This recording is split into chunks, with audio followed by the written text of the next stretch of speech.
My dad actually, before coming on with his company, so he had started it back in 2003, just him. So it was just him, going around repairing restaurant equipment. I was actually in California as a stuntman. I was in the film industry doing stunts. That's my maternal side of the family. That's what they do. All my uncles, my mom, my grandfather, everybody has been in the stunt industry for forever. So that was kind of my chosen path until I realized it's not exactly what I wanted to do. So then I came out in 2008 to work with my dad side by side, and I think I was about 22 at the time. And I told him, I said, "Look, I have no idea what you do for a living, but I'd like to do it with you, and I'd like to grow it." And that was my intent. I wanted to be a businessman. I wanted to be a business owner, an entrepreneur, and grow something bigger than myself. I was tired of hitting the pavement and getting lit on fire and all of that as a stuntman. It's cool to talk about, but it hurts a lot. Yeah. So that's how we did it, and I just started working side by side with him, learned the ropes and learned how to be a technician. And then, through the years, I learned the back end of things, all the finances, the scheduling, operations, and we gradually started bringing on more and more employees, and now we are where we are today. So, to put that into perspective, when I came on, we were doing about $250,000 a year in revenue. And then last year we broke 7.5 million, which was a huge accomplishment. Hence the Inc. 5000 list and everything else. The growth we've experienced in the last 3 to 5 years has been just astronomical. Several reasons. When we started off, just me and my dad, our niche was hot side. So we would go in, we would fix the fryers, the ovens, the stoves, the rotisseries, things like that. That's what we knew. That's what we knew best. And through the years, we built a great clientele. A really, really good base of customers. And once we established ourselves as like the hot side guys, the guys that could fix anything in the kitchen, it wasn't long before they all started asking, well, can you do our HVAC? Can you do our refrigeration? And we always said, no, no, no, no, we're going to stick to what we do best. But then it got to the point where if we wanted to continue to grow and compete with the other companies in the city and in the region, we had to expand our services and get into those other trades. So we brought on a couple of guys that knew a whole lot more than we did when it came to that kind of stuff. And from there, I mean, it was history. All of our current customer base started calling us to do their refrigeration and HVAC. And then once word got out that we did that, in addition to the hot side of things, we were more of an inclusive company. So the phone just started ringing, and we just went up and up and up.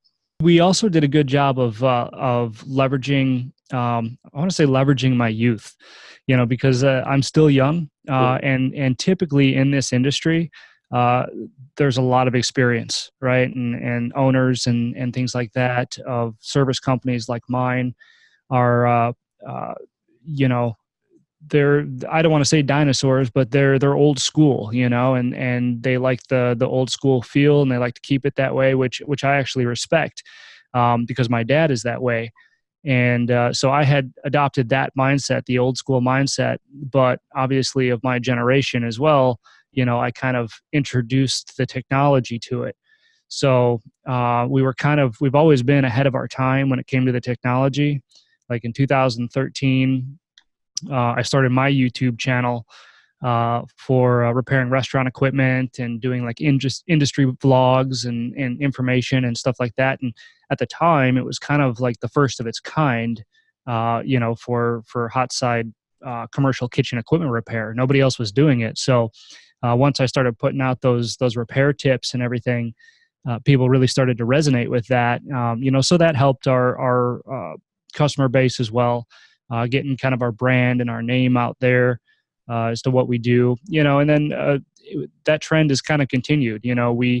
partner with a company now called XOI that specializes in artificial intelligence and visual communication, and we try to implement that on every single work order that we do. So, instead of just getting written notes of what was done on any piece of equipment, the customer actually receives a link to a video where a technician is actually showing them and explaining to them in that video what's being done on their equipment, so they have a little bit more visibility. So we've always been a little ahead of the curve in the way of technology, and I think that might have helped facilitate our growth. It's going well. I took about through the growth. Time was a little bit scarce. Became kind of a rare commodity. But so I took a 2.5 year gap or so, 2.5 year break from that. Did a bunch of videos, and then I took the break, and then I got back into it. And then I kind of tapered a little bit again. So we've been consistently gaining followers, but because it is such a niche thing that we focus on.